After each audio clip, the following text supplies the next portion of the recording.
Cerita dimulai di sebuah desa di mana ada sekelompok geng yang kebiasaannya mabuk dan juga memperkaos gadis-gadis di desa itu. Hal itu membuat penduduk desa menjadi resah dan tidak damai.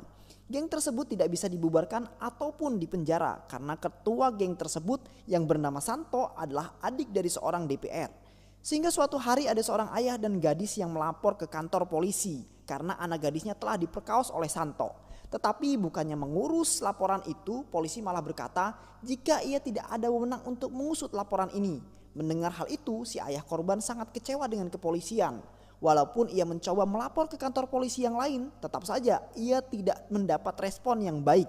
Hal itu dikarenakan Santo adalah adik dari seorang DPR yang bernama Asim.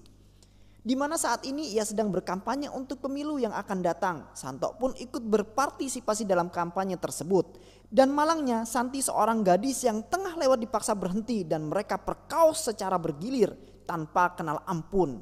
Kemudian ayah Santi dan para warga sudah greget dengan kelakuan Santo dan gengnya. Kemudian melaporkan kepada si Asim untuk meminta Asim memberikan hukuman kepada si Santo atas kelakuannya. Tapi Asim dengan santai malah berkata jika adiknya itu tidak sengaja melakukannya dan meminta ayah Santi untuk melupakan kejadian tersebut. Mendengar hal itu, ayah Santi naik pitam dan mencoba menghajar Santo. Namun Asim dengan sombongnya mengancam ayah si Santi dan para warga untuk tidak memperpanjang masalah Santo yang suka memperkaos para gadis. Jika mereka ingin selamat, ayah Santi dan para warga yang tidak bisa berbuat apa-apa pun kemudian memutuskan untuk pulang. Dan setelah itu bukannya Santo merasa bersalah, malah ia malam harinya pergi ke rumah Santi dengan para gengnya. Dan lagi-lagi Santo memperkaos Santi, juga membunuh kedua orang tua Santi, lalu membakar rumahnya. Keesokan paginya seorang pemuda desa yang bernama Durga sedang berkumpul dengan para pemuda desa untuk membicarakan masalah Santo yang terus-menerus memperkaos para gadis. Tak lama kemudian datang seorang yang bernama Barun yang adalah seorang aktivis yang bertugas di desa tersebut. Ia sengaja ikut berkumpul dengan para pemuda untuk ikut menyelesaikan masalah Santo. Barun lalu berpendapat untuk melawan Santo dan Asim dengan cara yang tenang, yaitu dengan terus melapor ke kantor polisi. Lalu seorang pemuda berkata jika cara itu terlalu lemah untuk melawan Santo dan kakaknya. Tapi Barun dan para pemuda desa tetap mencoba cara Barun, yaitu melapor ke kantor polisi dan bisa ditebak jika hasilnya nihil. Kepolisian beralasan jika itu bukan wilayah kekuasaan mereka. Dan pemuda desa pun berkata pada Barun jika melapor ke kepolisian hanya sia-sia belaka. Dan tiba-tiba Santo datang dan merobek laporan Barun tentang dia. Santo pun langsung berniat menghajar Barun karena berani melaporkannya ke kepolisian. Dan juga telah mengajak para pemuda desa untuk melawan Santo. Santo yang emosi lalu menampar Barun, kemudian meninggalkan kantor polisi. Di malam harinya Barun tak kehabisan akal. Ia mencoba terus mengirim surat pada pemerintah untuk mengirimkan polisi yang jujur di desa tersebut. Ia juga berkata pada Durga jika bisa saja keajaiban terjadi karena ia menulis surat ini. Durga yang dari awal terus menemani Barun lama-kelamaan menyukai Barun karena kebaikan hatinya. Untuk menghibur para warga desa, Barun sengaja mengadakan pesta walaupun sederhana. Para warga setidaknya bisa sedikit melupakan masalah yang terjadi di desa tersebut. Beralih ke kediaman Asim di mana ia sedang kedatangan politikus yang bernama Kumar untuk membahas masalah tentang pemilu yang tidak akan lama lagi. Kumar memperingatkan Asim untuk mengkondusifkan desanya dan mengawasi si Santo agar tidak membuat masalah. Ia bisa berakibat buruk pada pemilu agar juga mereka mendapat kemenangan. Kumar juga mempertegas jika rencana Santo membunuh Barun untuk ditunda sampai pemilu selesai. Pagi hari rutinitas Barun adalah mengajar di sebuah sekolah di desa. Barun mempunyai sahabat yang bernama Binot yang juga adalah seorang guru di sekolah yang sama dengan Barun. Lalu Binot bertanya pada Barun tentang perkembangan kasus yang ia tangani. Barun menjawab jika belum bisa menyelesaikan masalah yang terjadi. Tapi Barun meyakinkan jika ia tidak akan menyerah untuk menegakkan sebuah keadilan. Setelah selesai mengajar, Barun pulang ke rumah yang ia sewa di desanya. Dan ternyata di depan rumahnya sudah ada beberapa warga menagih janji Barun untuk membantu. Barun yang baru sampai langsung membagikan uang hasil gajinya pada warga sampai habis. Rasa kagum Durga pada Barun semakin bertambah melihat kebaikan Barun membagikan uang gajinya. Tapi ia juga kasihan pada Barun karena terlalu memikirkan warga desa dan tidak mementingkan kebutuhannya sendiri. Karena sudah malam, Barun mengantarkan Durga dengan sepeda motornya. Di perjalanan setelah mengantar Durga, Barun tak sengaja melihat geng Santo yang sedang beraksi untuk memperkaos seorang gadis. Spontan, Barun pun turun dari motor untuk menolong si gadis. Barun berhasil menggagalkan niat bejat para geng Santo dan para geng Santo berlarian pergi. Untuk memastikan keamanan si gadis, Barun pun mengantarkannya pulang. Setelahnya bukannya kembali ke rumah istirahat, Barun sengaja berkeliling desa untuk memastikan para geng Santo tidak kembali berulah. Para warga desa pun merasa tenang dengan apa yang dilakukan oleh Barun. Keesokan paginya, Barun masih terus menulis surat pada pemerintah. Walaupun sampai sekarang ia belum mendapatkan respon. Tak lama kemudian Durga menemui Barun untuk memberikannya makanan. Dan karena Durga juga belum makan, jadi mereka berdua makan bersama. Setelah itu Durga pergi ke lapangan untuk bermain bersama dengan para anak-anak desa. Dan tiba-tiba saja hujan turun dengan derasnya. Durga yang menyukai hujan langsung gembira bermain hujan-hujanan. Tak lama kemudian Santos dan para gengnya datang dan tanpa basa-basi langsung memperkaos Durga. Durga pun ditemukan sudah tak berdaya dengan penuh luka. Barun dan para pemuda desa lalu membawa Durga ke rumah sakit. Melihat apa yang terjadi pada Durga, Barun dengan penuh amarah menemui Santo ke rumahnya. Ia memperingatkan Santo agar berhenti berulah. Jika tidak, ia akan memprovokasi warga desa untuk melawan Asim dan Santos. Setelah mengatakan itu, Barun pun pergi. Kemudian Barun dan para pemuda desa mulai bergerak dengan menempelkan pamflet di semua sudut desa yang berisi ajakan agar para warga berkumpul. Melihat ajakan itu, para warga desa pun berkumpul di tengah derasnya hujan. Lalu dengan tegas Barun berdiri di hadapan para warga dan menyorakan para warga untuk bersatu melawan dan menghentikan geng Santo yang terus-terus memperkaos anak gadis di desa. Tidak semua gadis di desa akan kehilangan masa depan, ucap Barun. Warga desa pun setuju dan kemudian mereka semua berdemo ke kantor polisi untuk mengusut kejahatan yang telah dilakukan oleh Santo dan gengnya. Para awak media pun menyoroti hal tersebut. Mendengar berita itu, kepolisian pusat akhirnya turun tangan untuk mengusut kebenaran kasus Santo. Para kepolisian dari pusat pun menginterogasi para warga desa yang menjadi korban dari kejahatan Santo dan para gengnya, dan tak butuh waktu lama kepolisian pusat akhirnya menangkap Santo dan para gengnya. Kemudian Asim pun menjenguk Santo di penjara dan ia berniat membebaskan adiknya. Asim dan Santo yang tersulut amarah dan dendam merencanakan pembunuhan pada Barun karena telah berani membuat Santo dan gengnya di penjara. Malam harinya Asim mengirim pembunuh bayaran yang telah disewa untuk menghabisi nyawa Barun. Barun yang baru selesai mengajar seperti biasa pulang dengan naik kereta. Setelah turun dan dari kereta, Barun berencana mengambil sepeda motor yang ia titipkan. Saat sedang berjalan, tiba-tiba saja ada 2 orang yang mendatangi Barun lalu menembak tubuh Barun sebanyak 2 kali. Hal itu menyebabkan Barun meninggal seketika. Keesokannya, para warga yang mendengar kematian Barun pun beramai-ramai mengantarkan jenazah si Barun. Lama dari itu, Binot yang mengetahui tentang kematian Barun lalu memutuskan untuk pindah ke desa di mana Barun bertugas.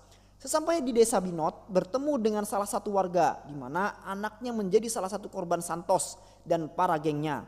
Binot pun semakin ingin tahu perjuangan yang selama ini Barun lakukan. Binot lalu ikut berkumpul para warga desa yang diketahui oleh Durga, di mana Durga mengerti perjuangan seorang Barun. Mengingat kenangan baru membuat Durga berlinang air mata. Setelah itu para warga dan Durga memutuskan untuk demo memprotes pengusutan kematian Barun. Para polisi yang melihat banyaknya para warga desa yang ikut demo lebih memilih menghindar. Malam harinya Binot, Durga dan beberapa pemuda berkumpul untuk membahas kelanjutan rencana apa yang akan mereka lakukan ke depan. Pagi harinya kabar duka kembali menyelimuti desa di mana Santos dan para gengnya telah dibebaskan bersyarat atas uang jaminan yang Asim bayar. Durga dan Binot yang melihat Santos dan gengnya hanya bisa berkata, jika inilah negara kita, bahkan hukuman pun bisa dibeli. Kekuasaan dipegang oleh siapapun yang kemudian memiliki uang. Dengan semangat yang membara, Binot lalu berdiri di hadapan para warga dan memprovokasi para warga untuk warga tidak tinggal diam jika ada yang berbuat kejahatan, dan sama-sama berjuang untuk menegakkan sebuah keadilan. Santos and the gengnya melihat Binot sedang memprovokasi warga pun langsung menghampiri Binot dan memukuli Binot sampai tak berdaya. Dan parahnya lagi, Santos dengan santainya buang air kecil di hadapan Binot. Melihat Binot diperlakukan seperti itu, para warga hanya bisa diam karena takut mengalami hal yang sama. Namun tak disangka ada seorang pria yang membantu Binot bangun. Pria itu bernama Duta. Duta lalu menemani Binot ke kantor polisi atas apa yang telah dilakukan Santos dan para gengnya pada Binot.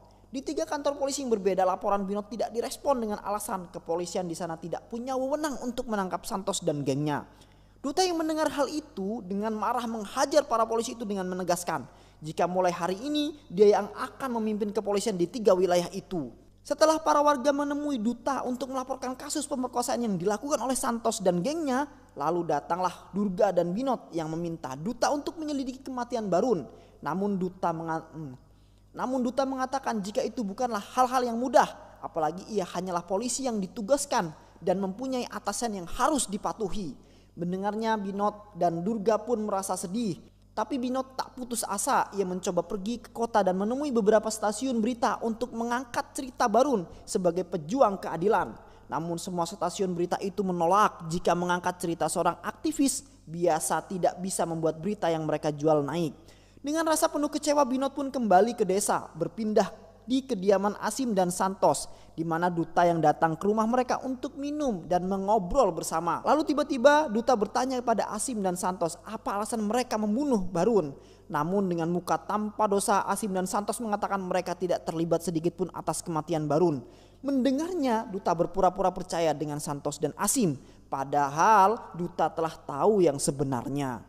Kemudian di sisi lain, di mana salah satu geng Santos yang bernama Haran sedang mengendari motor. Namun saat ia akan melewati pohon, seketika kepalanya terputus. Ia pun meninggal di tempat. Keesokan harinya para polisi datang ke TKP untuk menyelidiki kematian Haran. Santos terkejut melihat kematian salah satu anggota gengnya. Asim dan Santos pun lalu mendesak Duta untuk segera mencari tahu penyebab kematian Haran. Duta malah memasang earphone milik Haran yang terputus pada Santos. Dengan santainya pergi untuk mencari keterangan. Untuk mencari keterangan, Duta sengaja mengumpulkan Durga, Binod dan beberapa pemuda. Namun ia tidak mendapat informasi apa-apa. Berpindah ke Santos dan Asim yang menemui kepala sekolah untuk meminta izin mengadakan kampanye. Binod yang mengetahui hal itu menentang keras Asim dan Santos melakukan kampanye di sekolah di mana Binod bekerja. Namun hal itu tidak dipedulikan oleh kepala sekolah yang tetap membiarkan dan mengizinkan Santos dan Asim berkampanye. Binod yang melihat kampanye itu dengan sengaja mematikan sambungan listrik untuk menggagalkan kampanye. Santos yang mengetahui hal itu pun langsung menghajar Binod dan menghidupkan kembali sambungan listrik. Tiba-tiba Duta datang dan mengancam Asim dan Santos. Jika mereka tidak menghentikan kampanye mereka, maka Duta akan menyelidiki kasus kematian Barun. Mau tidak mau, Asim dan Santos kemudian membubarkan kampanye mereka. Melihat apa yang dilakukan oleh Duta, Binod pun mengucapkan banyak terima kasih pada Duta. Keesokan malamnya, Asim dan Santos mengadakan pesta besar-besaran di mana mereka mengundang semua orang termasuk dengan Duta. Mereka pun mabuk dan menari bersama. Setelah itu, Asim dan para gengnya memutuskan untuk pulang karena pesta sudah selesai. Namun saat akan menaiki mobil, ada seorang misterius melewati Asim dan Santos. Mereka pun tak memperdulikan si pria misterius itu dan bergegas masuk ke mobil. Seperti biasa, Asim naik mobil bersama dengan Santos. Sedangkan gengnya yaitu Sekar dan Kolei masuk ke mobil satunya. Dan belum sempat Sekar dan Kolei menjalankan mobilnya, tiba-tiba saja mobil itu meledak yang mengakibatkan nyawa Sekar dan Kolei melayang di tempat. Pagi harinya, Duta dan para polisi pun menyelidiki TKP dan salah satu polisi menemukan sebuah tombol bom rakitan. Kejadian pengeboman ini adalah pertama kali terjadi di desa. Pada siang harinya, Asim, Santos dan para anak buahnya sedang membawa senjata ilegal. Namun di pertengahan jalan mereka harus berhenti karena ada Duta dengan santainya malah tidur di atas motornya. Tanpa basa-basi, Duta langsung menggeledah barang bawaan Asim dan Santos. Dan benar saja, Duta menemukan senjata ilegal. Untuk membungkam Duta, Asim pun menelpon kepolisian yang melindungi dirinya, lalu memberikan telepon itu kepada Duta. Dalam telepon, kepolisian mengatakan pada Duta agar tidak usah mengusut senjata ilegal itu. Setelah menutup telepon, Duta malah menyita senjata ilegal milik Asim dan Santos. Tanpa memperdulikan peringatan dari atasannya, berpindah di sebuah hutan. Pada malam hari, ada seorang wanita yang sedang berjalan sendirian. Di waktu yang sama, ada Gayan, yaitu salah satu anggota geng Santos. Melihat seorang wanita yang berjalan sendirian, membuat Gayan berniat memperkaosnya. Namun tiba-tiba saja wanita itu menghilang dari pandangan Gayan. Tanpa Gayan sadari, wanita itu sudah ada di belakang Gayan. Dan saat Gayan berbalik, dengan cepat wanita itu menusukkan pisau pada Gayan. Setelah kematian Gayan, para polisi datang ke rumah Asim dan Santos guna menjaga Santos dan Asim. Karena dikhawatirkan Santos adalah target berikutnya yang akan dibunuh. Di sisi lain, Duta yang sedang menjemur baju dan tidak sengaja kawat jemurannya mengenainya. Ia pun terlintas jika mungkin saja pembunuhan Haran dilakukan dengan kawat. Untuk memastikannya, Duta sengaja ke tempat kejadian pembunuhan Haran dan benar saja ia menemukan kawat yang dipasang di sebuah pohon. Ia pun menyelidiki jenis kawat itu pada pedagang kawat. Setelahnya Duta pergi ke sekolah di mana Binod mengajar. lalu mengajak Binot mengobrol berdua di jalan. Binot bertanya pada Duta apa alasan Binot tetap tinggal di desa itu. Binot menjawab jika ia berniat mencari siapa pembunuh Barun. Sesampainya di rumah Binot, Duta berkata jika pembunuhan geng Santos terjadi akhir-akhir ini membuat kepolisian menjaga ketat rumah Santos. Dalam hati Duta, ia mencurigai Binot adalah dalang dari semua kasus pembunuhan geng Santos. Lalu Duta memutuskan untuk pulang. Keesokan harinya di desa akan mengadakan acara pesta tahunan. Di sisi lain saat semua orang sibuk mempersiapkan acara, Duta malah pergi ke rumah Binot dan menggeledah kamar Binot untuk mencari tahu apa yang akan Binot lakukan selanjutnya. Tak sengaja Duta melihat sebuah topeng di kamar Binot yang biasanya ia gunakan ketika Binot menari. Malam harinya acara pun dimulai, dibuka dengan tarian para penari yang memakai topeng. Asim dan Santos pun hadir dan menjadi tamu VIP. Namun tak disangka salah satu penari mendekati lalu menariknya ke atas panggung dan menusukkan sebilah pisau pada perut Santos. Melihat hal itu, para warga desa pun histeris dan berlari menjauhi panggung. Duta pun dengan sigap menarik penari yang telah membunuh Santos. Duta lalu menyuruh penari itu melepaskan topengnya untuk benar-benar memastikan jika itu adalah Binot. Dan benar saja ketika penari membuka topeng, terlihatlah wajah Binot. Dan terungkaplah jika yang membunuh Haran, Sekar, Kole, Gayan adalah Binot. Ia telah merencanakan balas dendam itu untuk membunuh semua anggota geng Santos dan juga Santos sendiri. Duta yang sudah mengetahui hal itu bukannya menangkap Binot, malah membawanya pergi dengan motor ke tempat yang jauh. Binot pun pasrah bahkan jika harus dibunuh oleh Duta. Tapi Duta malah berkata jika Binot sebenarnya kau adalah orang yang baik dan aku tidak bisa membunuhmu. Duta pun lebih memilih meninggalkan Binot dan pergi. Dan film pun selesai.